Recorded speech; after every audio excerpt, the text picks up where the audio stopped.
যোগ্য হোক আর যাই হোক, কারণ হাসি দেখলাম, কি বলবেন?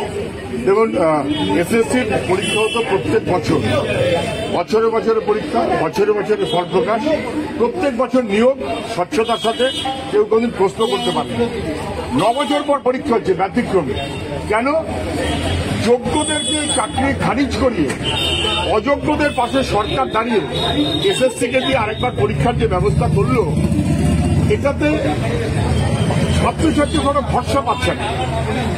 এতৎসত্ত্বেও আমি ছাত্রদের শুভেচ্ছা জানাই, অন্তত ওদের ফল ভালো হোক আশা করি।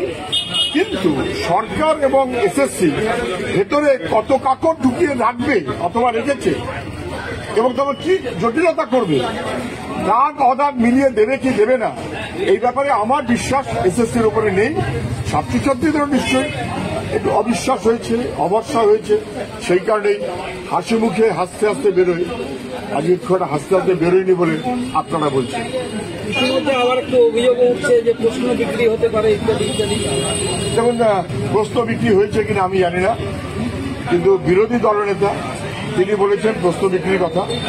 তবে এটা আমাদের চাইতে বিরোধী দলনেতা বেশি জানবেন, তিনি তো তৃণমূলের বড় নেতা ছিলেন।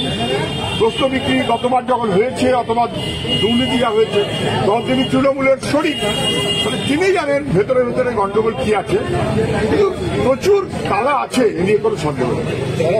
পরীক্ষা তো হলো, এরপর পরীক্ষা হলো, রেজাল্ট বেরোক স্বচ্ছতার সাথে, যেন ট্রান্সপারেন্সি নিয়ে কোনো কোয়েশ্চেন না ওঠে।